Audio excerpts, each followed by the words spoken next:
आइए आज संविधान की तीसरी कक्षा है। प्रथम कक्षा में हम बताए थे कि संघ राज क्षेत्र क्या है, किस भाग में आता है, किस अनुच्छेद में आता है। तो भाग 1 में आता है, अनुच्छेद 1 से 4 में आता है। जबकि दूसरी कक्षा में हम बताए थे नागरिकता से संबंधित चीज।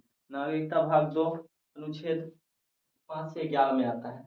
नागरिकता ब्रिटेन से हम लिए हुए हैं। उसके बाद आज जानेंगे भाग 3। भाग 3 है क्या, मौलिक अधिकार है क्या, अनुच्छेद 12 से 35 के बारे में।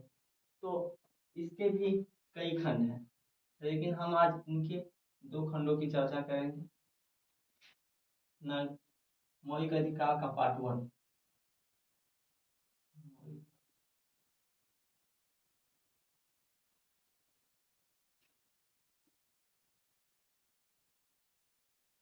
मौलिक अधिकार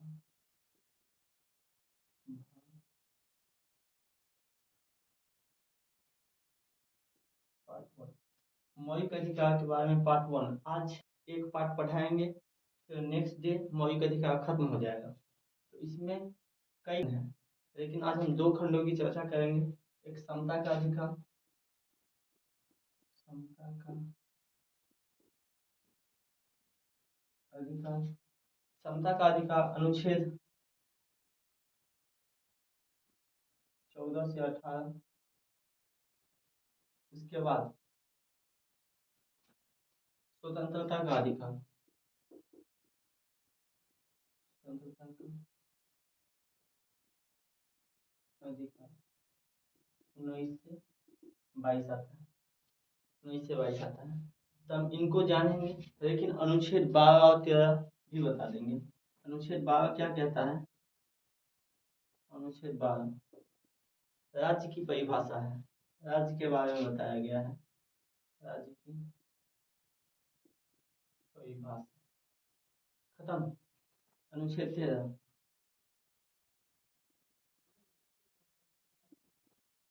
अनुच्छेद 13 यह कहता है कि अगर कोई कानून बना दिया जाएगा, मूल अधिकार जो संविधान 26 जनवरी 1950 को लागू हुआ था, मूल ढांचे में अगर कोई दिक्कत होगा तो सुप्रीम कोर्ट उस कानून को निरस्त कर देगी, खारिज कर देगी। क्योंकि मूल ढांचे में कोई परिवर्तन नहीं किया जा सकता है। इसके लिए अनुच्छेद 13 यही कहता है कि मूल ढांचे में परिवर्तन नहीं कर सकते हैं। अगर करेंगे तो सुप्रीम कोर्ट इसका संरक्षक है, उसको खत्म कर देगी, निरस्त कर देगी। तो ये भी खत्म। अनुच्छेद 14 जानेंगे। अनुच्छेद 14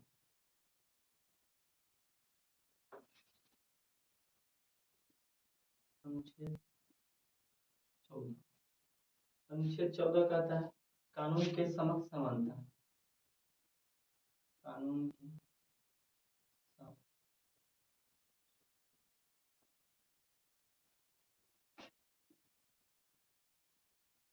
कानून के समक्ष समानता। अनुच्छेद 14 यह कहता है कि कानून के समक्ष समानता, बड़ा हो, छोटा हो, अमीर हो, गरीब हो, कुछ नहीं देखेगा। कानून के हिसाब से जो भी न्याय होगा वही दिया जाएगा। तो कानून के समक्ष समानता। अनुच्छेद 15 अनुच्छेद 15 कहता है कि धर्म के आधार पे, धर्म, जाति, स्थान,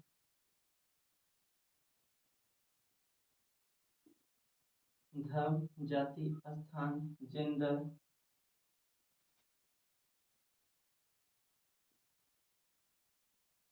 अमीरी, गरीबी, धर्म, जाति, स्थान, जेंडर, अमीरी, गरीबी। अमीरी गरीबी को हटा दीजिए। जन्म स्थान, जन्म स्थान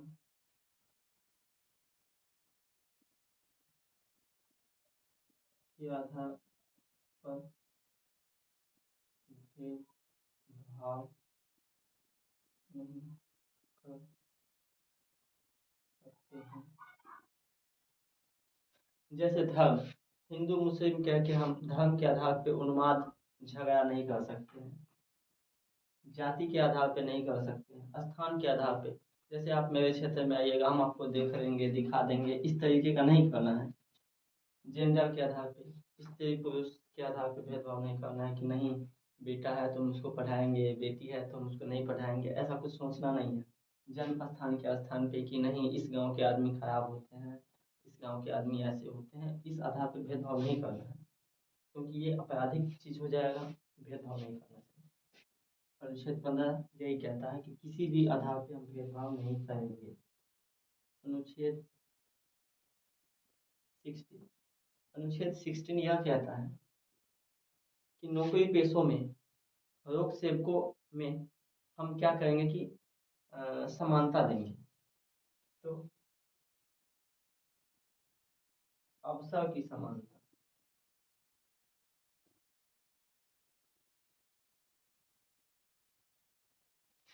सभी को हम एक समान अवसर देंगे। सभी सरकारी जॉब हो, सरकारी योजना हो, सभी में हम सबको एक समान अवसर देंगे। उसके बाद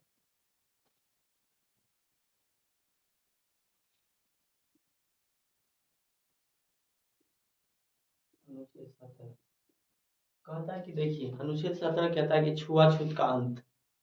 माने ऐसा नहीं है कि हम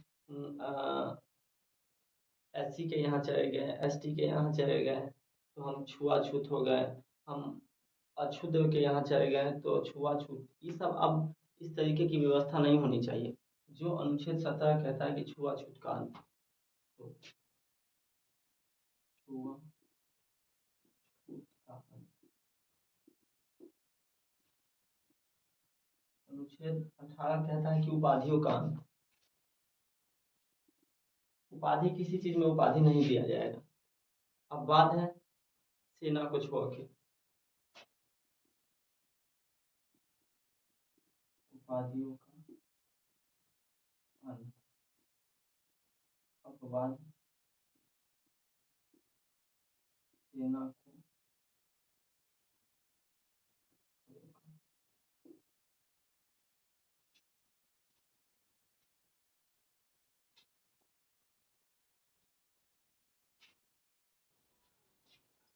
तो आइए अनुच्छेद 18 तक बता दिए थे, अनुच्छेद 19 के बाद जानेंगे। अनुच्छेद 19 स्वतंत्रता का अधिकार 19 से 22 तक है। 6 प्रकार की स्वतंत्रता, हम कहीं भी घूम सकते हैं। अभिव्यक्ति की स्वतंत्रता, हम कहीं भी सभा कर सकते हैं, सभा करने की आज़ादी, हम संगठन बना सकते हैं, हम घूमने की आज़ादी है, घर बनाने की आज़ादी है, व्यापार करने की आज़ादी है। हम भारत में कहीं भी घूम सकते हैं, कहीं भी घर बना सकते हैं, कहीं भी सभा कर सकते हैं, कहीं भी संगठन कर सकते हैं, कहीं व्यापार कर सकते हैं। तो ये हो गया व्यक्ति की स्वतंत्रता। 6 प्रकार, पहले 7 प्रकार की थी, अब 6 प्रकार कर दिया गया है, क्योंकि है।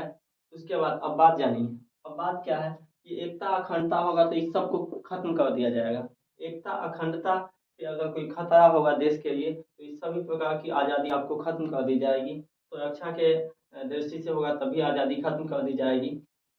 एक और बात, पहले 7 प्रकार की स्वतंत्रता थी, अब 6 प्रकार की स्वतंत्रता है, क्योंकि संपत्ति के अधिकार को मौलिक अधिकार से हटा दिया गया है, क्योंकि इसमें बहुत दिक्कतें आती थी, जिसके कारण 44वां संविधान संशोधन के तहत 1978 के तहत अब यह कानूनी अधिकार बन गया है, अनुच्छेद 300 में है।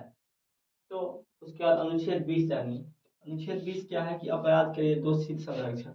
अपराध अगर कोई व्यक्ति करता है तो उसके लिए दोष सिद्ध होने तक संरक्षण प्राप्त हो सकता है। जब तक दोषी नहीं होगा तब तक उसको संरक्षण दिया जा सकता है अनुच्छेद 20 के तहत।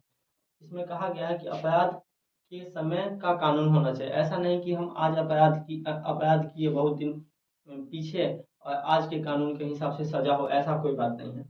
एक अपराध की एक ही सजा होगी। खुद के विरुद्ध कानून, खुद के विरुद्ध गवाही का मान्य नहीं होगा।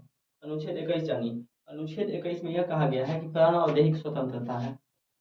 प्राण और दैहिक स्वतंत्रता के तहत आता है निजता का अधिकार, राइट टू प्राइवेसी। हम किसी के फोन को रिकॉर्ड नहीं कर सकते हैं, हम कोई गलत तरीके से साबुत को इकट्ठा नहीं कर सकते, ये राइट टू प्राइवेसी हो। किसी का डाटा नहीं लीक कर सकते, राइट टू प्राइवेसी है। अनुच्छेद 21 के तहत आता है हम किसी के भावना को ठेस नहीं पहुंचा सकते, हम किसी को जलवायु परिवर्तन पे नहीं कुछ कर सकते हैं। तो इस तरीके से है कि अनुच्छेद 21 में यह कहा गया है कि निजता के अधिकार का उल्लंघन नहीं होना चाहिए। अब आइए अनुच्छेद 21 का क क्या कहता है। अनुच्छेद 21 का क कहता है कि भारत में मुफ्त शिक्षा होना चाहिए 6 से 14 वर्ष के बच्चा के लिए। शिक्षा का अधिकार है। अनुच्छेद 21 को कहता है शिक्षा का अधिकार है, लेकिन शिक्षा किसको दिया जाएगा? 6 से 14 वर्ष के बच्चा को मुफ्त एवं निःशुल्क शिक्षा की व्यवस्था की गई है भारत सरकार द्वारा। तो इसी के साथ हम अनुच्छेद 21 को 2009 में संविधान संशोधन करके ऐसा कानून बनाया गया था। 86वां संविधान संशोधन 2002 के तहत 2009 में इसको किया गया। तो इसी के साथ आज खंड 1 मौलिक अधिकार का खत्म करते हैं। अब 22 से 35 के बीच आने वाले वीडियो में बताएंगे। सभी लोग सब्सक्राइब कीजिए, सब्सक्राइब एंड शेयर कीजिएगा। हम ऐसे ही वीडियो बनाते रहेंगे। धन्यवाद।